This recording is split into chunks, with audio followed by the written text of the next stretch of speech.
Hi everyone. இன்னைக்கு வீடியோல sports பண்ணும்போது நமக்கு ஏதாவது ஒரு இன்ஜுரி ஏற்பட்டுச்சுனா அந்த இன்ஜுரியை நம்ம எப்படி சரியான முறையில் ஹீல் பண்றது அப்படிங்கிறதுக்கு ஒரு எஃபெக்டிவான ஒரு டெக்னிக் இருக்கு. அந்த டெக்னிக்கை பத்தி தான் நம்ம இன்னைக்கு வீடியோல டீடைலா பார்க்க போறோம். நீங்க ஒரு புது அத்லட்டா இருந்தாலும் சரி அல்லது ஒரு சீசன்ட் அத்லட்டா இருந்தாலும் சரி, இன்னைக்கு நம்ம பார்க்கக்கூடிய டெக்னிக் உங்களுக்கு பல விதத்துல ஹெல்ப்ஃபுல்லா இருக்கும். சோ அந்த டெக்னிக் என்னங்கறத பத்தி நம்ம இந்த வீடியோல டீடைலா பார்த்திடலாம். வாங்க வீடியோக்குள்ள போலாம்.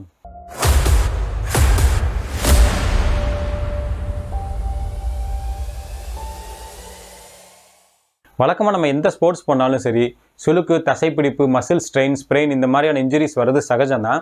இந்த மாதிரி இன்ஜுரிஸ் வராமல் எப்படி ஒர்க் அவுட் பண்ணுறது அப்படிங்கிறத பற்றி ஏற்கனவே நான் ஒரு டீட்டெயிலாக வீடியோ போட்டிருந்தேன். வீடியோவோட லிங்க் இங்கேயும் டிஸ்கிரிப்ஷன்லையும் நான் ஷேர் பண்ணுறேன். அந்த வீடியோ பார்க்காதவங்க இன்ஜுரியை எப்படி ப்ரிவென்ட் பண்ணுறது அப்படிங்கிற டெக்னிக்ஸை அந்த வீடியோ மூலிமா தெரிஞ்சுக்கோங்க. ஆனால் நம்ம எவ்வளோ கேர்ஃபுல்லாக இருந்தாலும் சில நேரங்களில் இன்ஜுரி வர்றதை நம்மளால் அவாய்ட் பண்ண முடியாது. ஒருவேளை அப்படி இன்ஜுரி வந்துருச்சுன்னா அந்த மாதிரி இன்ஜுரியை எப்படி ஹீல் பண்ணுறது அப்படிங்கிறதுக்கு ஒரு சிம்பிளான டெக்னிக் இருக்கு. இது சிம்பிள் மட்டும் கிடையாது, ரொம்ப எஃபெக்டிவான ஒரு டெக்னிக். அந்த டெக்னிக் மூலியமா வந்த இன்ஜுரியை எப்படி கியூர் பண்றதுங்கிறத பத்தியும் நம்ம கொஞ்சம் டீட்டெயிலாக பார்த்துடலாம். இன்ஜுரியிலிருந்து ஹீல் பண்றதுக்கு நம்ம இன்னைக்கு பார்க்கக்கூடிய டெக்னிக் பேரு RICE, ரைஸ் டெக்னிக் அப்படின்னு சொல்லுவாங்க. R அப்படின்னா என்னன்னா ரெஸ்ட். உங்களுக்கு ஒரு இன்ஜுரி வந்துருச்சு அப்படின்னா இன்ஜுரி வந்ததுக்கு அப்புறம் நம்ம நார்மல் கண்டிஷனோட எக்ஸ்ட்ராவா கொஞ்சம் ரெஸ்ட் எடுக்கிறது ரொம்ப அவசியம். ஏன்னா நம்ம மசில் கொடுத்துச்சு பாத்தீங்களா சிக்னல், என்னால இதுக்கு மேல முடியாது, அதனால என்னுடைய ஃபங்க்ஷன்ஸ் நான் சுவிட்ச் ஆஃப் பண்றேன் அப்படின்ட்டு. சோ அந்த சிக்னல்ஸ் நம்ம கொஞ்சம் ரெஸ்பெக்ட் பண்ணணும். எனக்கு சுளுக்கு இருந்தாலும் பரவாயில்ல, எனக்கு காம்படிஷன் இருக்கு அல்லது நான் இந்த ஒர்க் அவுட் ஷெட்யூலை ஃபாலோ பண்ணி ஆகணும் அப்படின்னு சொல்லி நீங்க மசில் ரெக்கவரிக்கு டைம் கொடுக்காம மறுபடியும் நீங்க ஒர்க் அவுட் பண்றீங்க அல்லது ஒரு பெயின் கில்லர் போட்டுட்டு நீங்க கண்டினியூஸா ஒர்க் அவுட் பண்றீங்க அப்படின்னா மசில் டேமேஜ் ரொம்ப கிராஜுவலா இன்க்ரீஸ் ஆகாம ரொம்ப ரேப்பிடா இன்க்ரீஸ் ஆக ஆரம்பிச்சிடும். ஒரு அளவுக்கு மேல போச்சு அப்படின்னா அது ஒரு இர்ரிவர்சிபிள் டேமேஜா மாறது கூட வாய்ப்புகள் இருக்கு. அதனால எப்போ உங்களுக்கு ஒரு சிக்னல் வருது, மசில் லைட்டா சுளுக்கிருச்சு அல்லது ஒரு கிராம்ப் வருது அல்லது மசில் தசைப்பிடிப்பு மாதிரி இருக்கு அப்படின்னு தெரிஞ்சாலே நீங்க உடனடியா பண்ணிக்கிட்டு இருக்க ஒர்க் அவுட்டை ஸ்டாப் பண்ணிருங்க. ஸ்டாப் பண்ணி மசிலை எந்த அளவுக்கு ரிலாக்ஸ் பண்ண முடியுமோ, அதாவது லோக்கல் அந்த இடத்துல நீங்க மசாஜ் பண்ணலாம். இப்படி அந்த மசிலுக்கு நம்ம ரெஸ்ட் கொடுக்கறது மூலியமா அந்த இன்ஜுரியோட வீரியம் இன்க்ரீஸ் ஆகாம கொஞ்சம் கொஞ்சமா அதோட வீரியம் கம்மியாகி சீக்கிரமா ரிலீவ் ஆகிறதுக்கான பாசிபிலிட்டிஸ் ரொம்ப ஜாஸ்தியா இருக்கு. ரைஸ் டெக்னிக்ல ரெண்டாவது பாயிண்ட்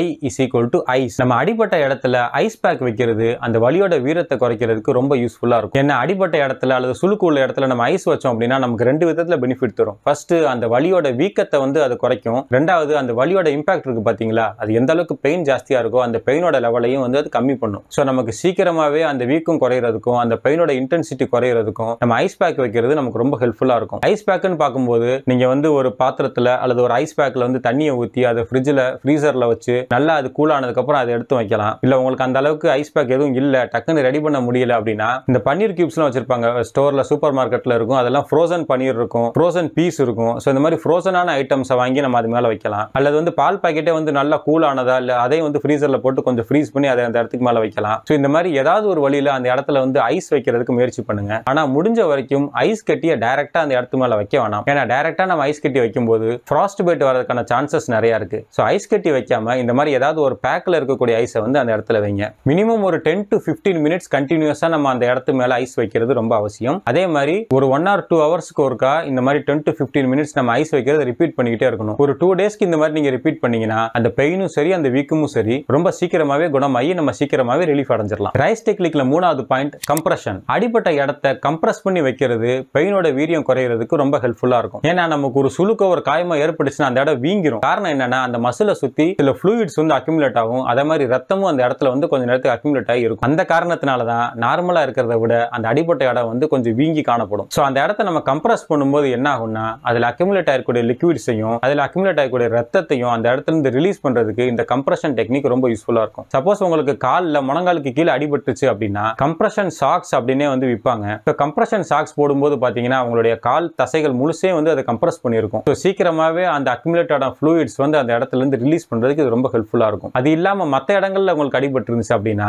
நீங்க மெடிக்கல் ஷாப்ல கிரீப் பேண்டேஜ் அப்படின்னு ஒன்று விற்பாங்க. ஸோ இந்த கிரீப் பேண்டேஜை வாங்கி அடிபட்ட இடத்தை சுத்தி நம்ம கட்டி வைக்கும் போது அது அந்த அடிபட்ட இடத்துக்கு மேல ஒரு கம்ப்ரஷன் ஃபீலிங்கை கொடுக்கும். அப்படி கம்ப்ரஸ் ஆகிறதுனால பாத்தீங்கன்னா அந்த ஃப்ளூயிட்ஸ் எல்லாம் ரிலீஸ் ஆகி சீக்கிரமாவே நமக்கு ஒரு ரிலீஃப் கிடைக்கும். ஆனா நீங்க இப்படி கிரீப் பேண்டேஜ் வாங்கி கட்டும்போது அது ரொம்ப இறுக்கி ரொம்ப டைட்டா கட்டிடக்கூடாது. ஏன்னா நமக்கு ரத்தமும் சரி அந்த ஃப்ளூயிடும் சரி அந்த இடத்துல இருந்து மூவ் ஆகணும். ஆனா நம்ம டைட்டா கட்டினோம்னா அந்த இடத்துல ஹோல்ட் ஆகி அப்படியே ஜாம் ஆகி நின்றோம். ஸோ பிளட் ஃப்ளோ நம்ம என்னைக்குமே தடை பண்ணிடக்கூடாது. ஸோ நீங்க இந்த மாதிரி பேண்டேஜ் கட்டினதுக்கு அப்புறம் உங்களுக்கு ஒரு கம்ஃபர்ட்னஸ் இல்லாத மாதிரி ஒரு ஃபீல் வருது அல்லது உங்களுடைய பெயின் இன்க்ரீஸ் ஆகுது அப்படின்னா நீங்க கட்டிருக்க பேண்டேஜ் உடனே ரிமூவ் பண்ணிட்டு அதை கொஞ்சம் லூஸ் பண்ணி கட்டுங்க. கரெக்டா கரெக்டான முறையில் கம்ப்ரஷன் டெக்னிக்ஸை நம்ம யூஸ் பண்ணோம் அப்படின்னா நம்மளுடைய காயங்கள் வந்து ரொம்ப சீக்கிரமாகவே ஹீல் ஆக ஆரம்பிச்சிடும். ரைஸ் டெக்னிக்கில் 4வது point E is for elevate. அடிப்பட்ட இடத்த நம்ம நார்மல் பொசிஷன்ல இருந்து கொஞ்சம் எலிவேட்டடான பொசிஷன்ல வைக்கிறது ஏற்கனவே நம்ம சொன்ன மாதிரி அந்த ஃப்ளூயிட்ஸ் ட்ரைன் பண்றதுக்கு ரொம்ப ஹெல்ப்ஃபுல்லா இருக்கும். நீங்க பல இடத்துல இதை நோட் பண்ணிருக்கலாம். ஏன் சில சினிமால கூட நீங்க பார்த்திருப்பீங்க, யாருக்காவது காலில் அடிபட்டு இருந்துச்சு அப்படின்னா அந்த காலில் ஒரு பேண்டேஜ் போட்டு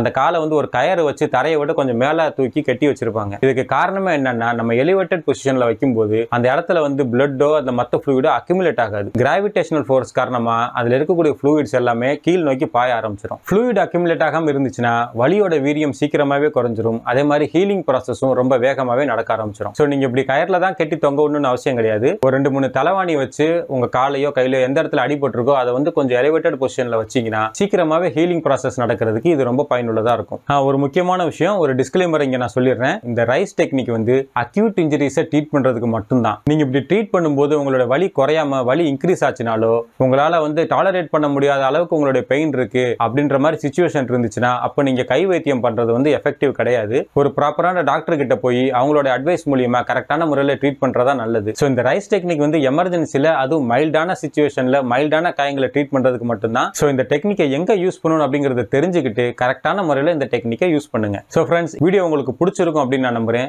வீடியோ பிடிச்சிருந்துச்சுன்னா லைக் பண்ணுங்க. இன்ஜுரி பிரிவென்ஷனுக்கு உங்களுக்கு வேற ஏதாவது டெக்னிக் தெரிஞ்சிச்சுன்னா அதை மறக்காம கமெண்ட்ல டிஸ்கஸ் பண்ணுங்க. இது இல்லாம வேற ஏதாவது ஒரு டாபிக்ல வீடியோ வேணும்னாலும் அதை நீங்க கமெண்ட்ல தெரியப்படுத்துங்க. அடுத்து இதே மாதிரி இன்ட்ரெஸ்டிங்கான ஒரு இன்ஃபர்மேட்டிவான டாபிக்ல நான் உங்களை மீட் பண்றேன். பாய்.